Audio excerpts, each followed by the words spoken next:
Our story with my wife began in a rather ordinary way. We crossed paths at a mutual friend's birthday party and hit it off instantly. After just 8 months of dating, we decided to take the plunge and get married.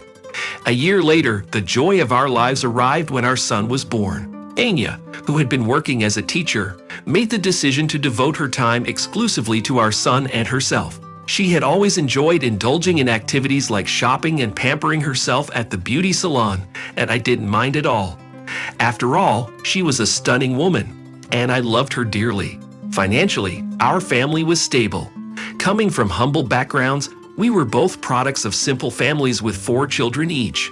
My parents had retired but still owned a small building materials store, which I had been involved in for a long time as their only son. Everything seemed to be going well until tragedy struck. A year after our son's birth, my parents were involved in a fatal accident on their way back from a restaurant where we had all celebrated together. Their sudden loss was a devastating blow for me. However, my wife and son were right there by my side, helping me navigate through the grief. Together, we managed to find solace and strength, and for the next 7 years, we lived as a close-knit, happy family. And then one fateful day, I found myself at our store when I heard screams coming from the sales floor. Rushing out of the office, I was confronted with a distressing scene. A drunk man had forcefully grabbed my senior consultant, Marina, by her hair and was dragging her towards the exit. To make matters worse, he delivered a cruel blow to her stomach. Without a second thought, I reacted by grabbing him firmly by the scruff of his neck. Despite his drunken state, he still tried to strike me in the face. I have always been quite an active person when it comes to sports. Boxing was a big part of my youth, and I even achieved the title of a master of sports in the past. One day, I found myself dealing with a challenging situation where I had to defend myself. The unfortunate outcome was that the person I hit ended up falling unconscious. We immediately called for an ambulance, but little did I know that this man was the ex-husband of one of my coworkers.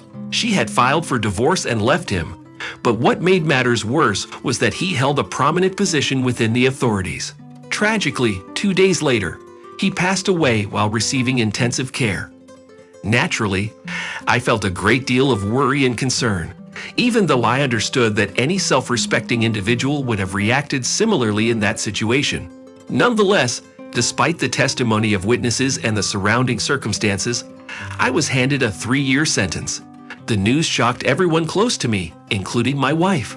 In fact, we had to grant her a general power of attorney along with trusted friends, as the store we owned was our sole source of income. For nearly 3 years, my wife diligently managed the store, with sporadic visits from me. I had advised her not to come too often, as I knew the store's operations were challenging for her to handle alone. She even contemplated selling it, but I insisted that she keep it running. Eventually, as my sentence was nearing its end, I was released 3 months earlier than expected. In an attempt to surprise my wife and son, I enlisted the help of my best friend to pick me up and bring me home. Arriving home, I was disheartened to find that no one was there. It quickly crossed my mind that my wife was likely at the store. After freshening up and changing into clean clothes, I grabbed the keys to the car parked in the garage and set off to find her. As soon as I stepped into the store, I noticed that things were not as they used to be. The unfamiliar sales assistants and the scarce items on the shelves gave me a sense of unease. Just then, Marina emerged from the warehouse. She was the same girl who had caused a major conflict with unfortunate consequences for everyone involved. Surprisingly, she embraced me tightly, clearly pleased to see me. I couldn't help but feel the same, so I asked her, "Marina, is Anya in the office?" However, Marina's demeanor suddenly changed as she avoided eye contact and remained silent. This puzzled me, so I made my way to my office to find out what was going on. What I discovered shocked me to the core. My wife and some stranger were engaging in a passionate embrace on my desk, completely oblivious to my presence. In a loud voice, I sarcastically remarked, "Am I interrupting something?" Startled, they both jumped in surprise. The urge to inflict harm on them both surged through me, but I reminded myself of the consequences one can face when acting solely on emotions. My wife offered feeble excuses, blaming her actions on loneliness and a desire for affection. But there were more surprises in store.